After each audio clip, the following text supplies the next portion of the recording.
Assalamualaikum warahmatullahi wabarakatuh. Waalaikumsalam warahmatullahi wabarakatuh. Yang saya hormati Ibu Nining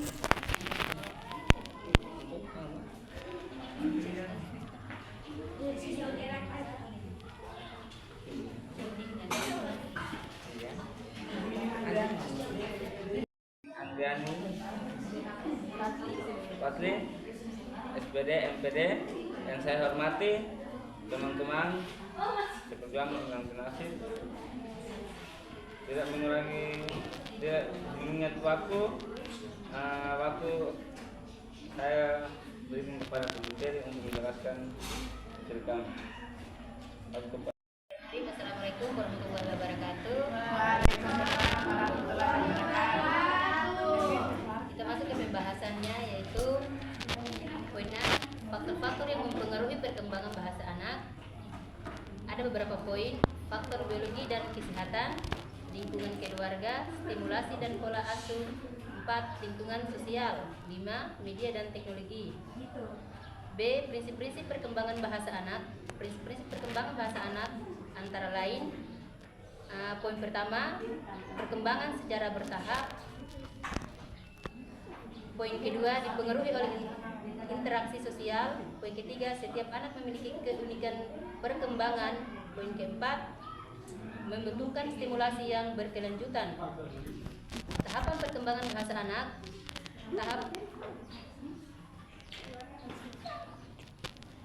Tahap pralinguistik mulai dari 0 sampai 12 bulan. Anak berkomunikasi melalui tangisan, senyuman, dan ocehan. 2. Tahap satu kata 12 sampai 18 bulan. Anak mulai menggunakan satu kata untuk menyampaikan maksud. 3. Tahap dua kata 18 sampai 24 bulan. Anak mulai menggabungkan dua kata sederhana. Tahap kalimat sederhana 2 sampai 3 tahun. Anak mulai membentuk kalimat pendek. Tahap kalimat kompleks 4 sampai 6 tahun. Anak mampu berkomunikasi dengan lancar dan kompleks. D. Peran orang tua dan guru dalam mengembangkan bahasa anak. Orang tua dan guru berperan penting dalam memberikan stimulasi bahasa melalui komunikasi aktif, membaca cerita, bernyanyi dan bermain peran, memberikan contoh bahasa yang baik. Oke, baik. Waktu dan tempatnya saya kembalikan ke moderator. Lanjut. Terima kasih Bu Teri sudah menjelaskan dari kami. Kami dari kelompok 1 hanya membatasi dua pertanyaan. Para kelompok kami yang kepada teman-teman ingin bertanya, kelompok kami hanya membatasi 2 pertanyaan. 3. Bismillahirrahmanirrahim. Kami dari Bismillahirrahmanirrahim. Rabbi syahri sadri wa yassirli amri wahlul 'uqdatam min lisani yafqahu qawli. Assalamualaikum warahmatullahi wabarakatuh. Waalaikumsalam warahmatullahi wabarakatuh.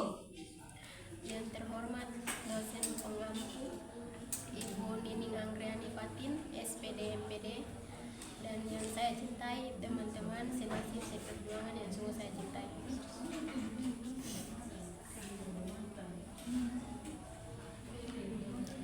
Puji syukur kita panjatkan kehadirat Allah Subhanahu wa Ta'ala yang telah memberikan kita kesempatan sehingga kita bisa berkumpul di ruangan ini guna untuk melaksanakan salah satu aktivitas perkuliahan kita. Perkenalkan, kami dari kelompok 2. Saya Siti Nabila Manaban sebagai moderator, dan di samping kiri saya Sita Asina Rumadaul sebagai pemateri, dan di samping kanan saya Yanti Kilian sebagai nitulen. Baik teman-teman, untuk mengefisienkan waktu, langsung saja saya berikan kesempatan kepada pemateri untuk memaparkan materi kami. Kepada pemateri saya. Baik, sebelumnya terima kasih kepada saudari moderator yang sudah memberikan saya kesempatan mewakili kelompok 2 dalam tugas bahasa dan sastra untuk mempresentasikan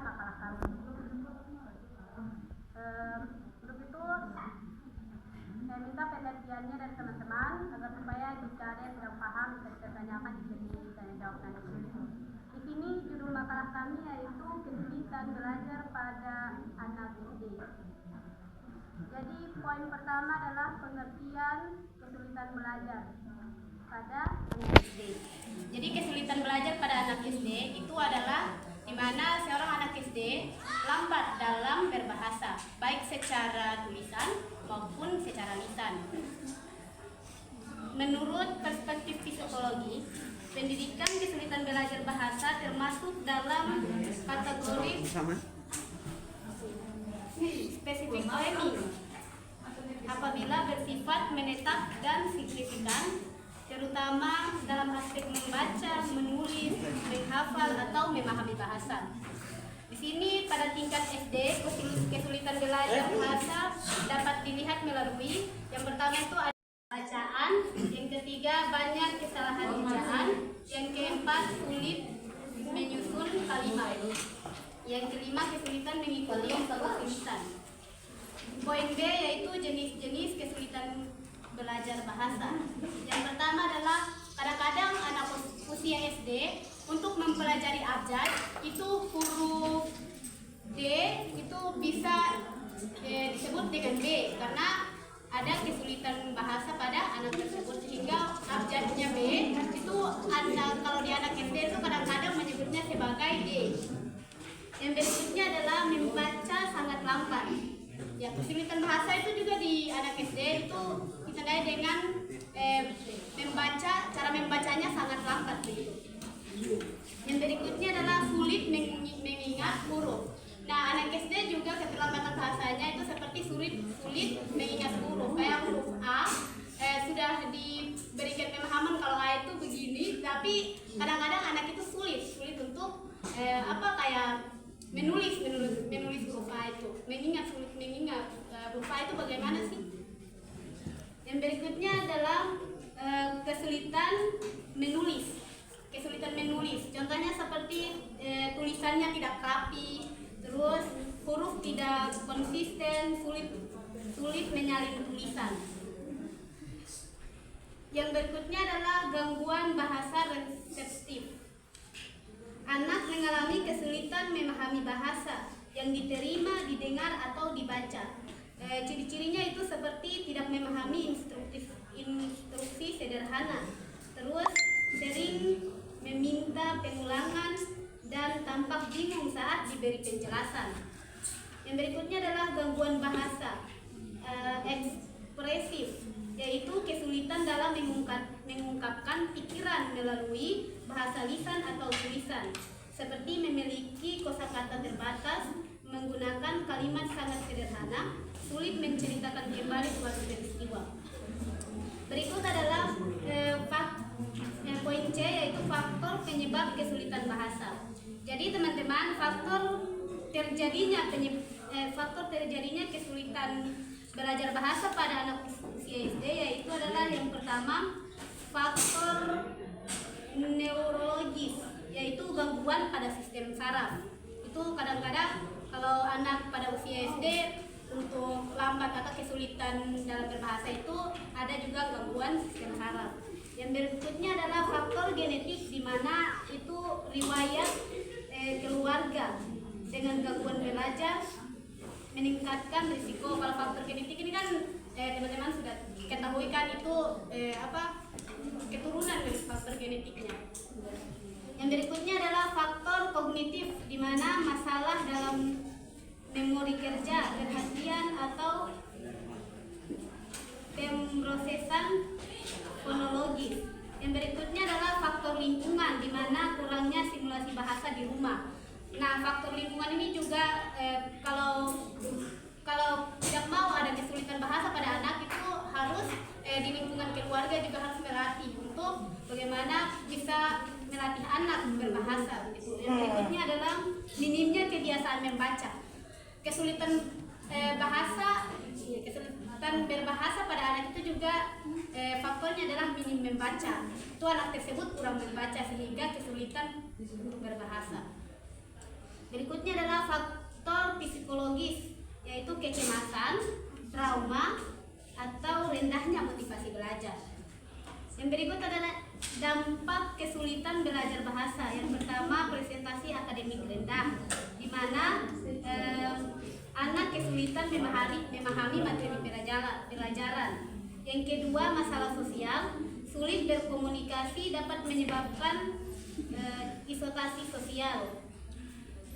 Yang berikut adalah strategi penanganan dan intervensi. Yang pertama adalah identifikasi diri.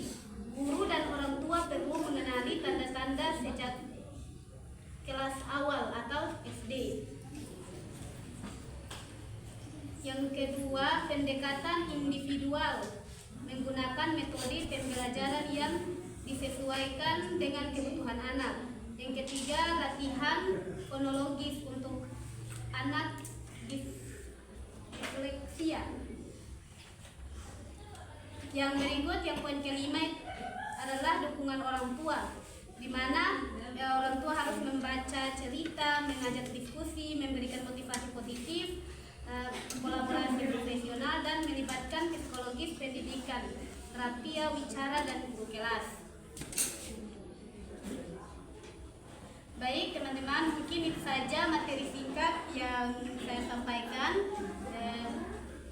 Untuk itu langsung saja waktu saya kembalikan kepada moderator.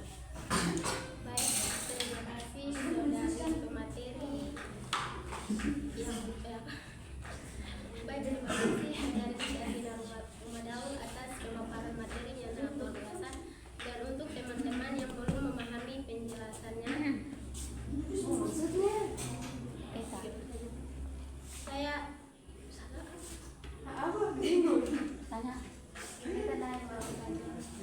langsung saja saya Berikan waktu kepada Aisyah udah jalan. 3 pertanyaan, saya jawab 1. Ya beda kan. Pertanyaan saya batasi 3 pertanyaan. Ica dari Yaki apa? Oke, baik. Yang menjadi pertanyaan Tengah. Jadi di sini saya memberikan pertanyaan kepada kelompok 1, yaitu apa fungsi perkembangan bahasa anak? Ini langsung bagaimana? Baik, ini saya kasih pertanyaan untuk kelompok 1. Yang pertama, faktor apa saja yang memengaruhi cepat atau lambatnya perkembangan bahasa anak? Pertanyaan saya adalah bagaimana cara meningkatkan kemampuan bahasa pada anak. Baik, terima kasih moderator karena telah memberikan saya kesempatan untuk bertanya. Di sini saya perwakilan kelompok 9. Perkenalkan, nama saya Siti Aisyadi. Yang menjadi pertanyaan saya terkait dengan materi kesulitan belajar bahasa pada anak SD, yaitu pertanyaannya untuk kelompok 2 ya. Dengan bunyi pertanyaan, apa saja cara yang dapat digunakan untuk membantu anak SD yang mengalami kesulitan belajar bahasa? Oke, langsung saja. Sebelumnya terima kasih telah memberikan waktu kepada saya. Pertanyaan saya lontarkan kepada kelompok 2. Sebelumnya perkenalkan, nama saya Sagina Gaslau, perwakilan dari kelompok 7. Dengan bunyi pertanyaan, apa saja kesulitan belajar yang umum yang dialami anak SD dan bagaimana strategi untuk mengatasi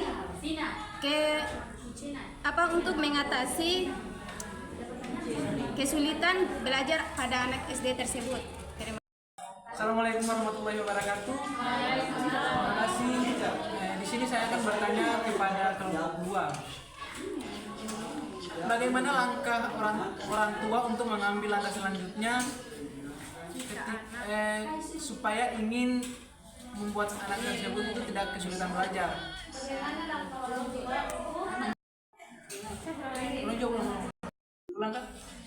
Assalamualaikum warahmatullahi wabarakatuh. Terima kasih. Di sini saya akan bertanya kepada kelompok 2 dengan bunyi pertanyaan, bagaimana langkah orang tua untuk melatih anak untuk berbicara dengan bahasa yang baik tanpa Soal waktu perhatiannya, Saudara Fitri bertanya dari Saudara Rakisa ingin. Terima kasih kepada moderator dan saya kasih waktu. Saya ingin menjawab pertanyaan dari Saudari Fitri. Apa itu fungsi perkembangan bahasa anak? Fungsi perkembangan bahasa anak sangat penting. Mungkin anak berkomunikasi dengan orang lain, membantu anak mengungkapkan pikiran, perasaan, dan kebutuhan, meningkatkan kemampuan kognitif dan sosial anak, membantu anak memahami dan mengikuti instruksi, meningkatkan kemampuan literasi dan akademisi anak. Terima kasih.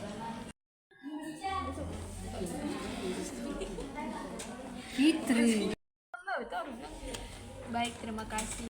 Di sini saya ingin mencoba menjawab pertanyaan dari saudari Ritmia dengan bunyi pertanyaan kurang lebih faktor apa saja yang mempengaruhi cepat atau lambatnya perkembangan bahasa anak. Yang paling penting yang pertama yaitu faktor dari keluarga atau lingkungan. Pola asuh, kalau misalnya orang tua itu sering mengajak komunikasi atau mengajak dia membaca, banyak berbicara, maka daya untuk perkembangan bahasanya semakin cepat. Yang kedua yaitu masalah kondisi kesehatan atau fisik, bisa jadi dengan gen. Mungkin ada anak yang kelainan dari pendengaran atau pengucapan, dia akan sulit memahami bahasa.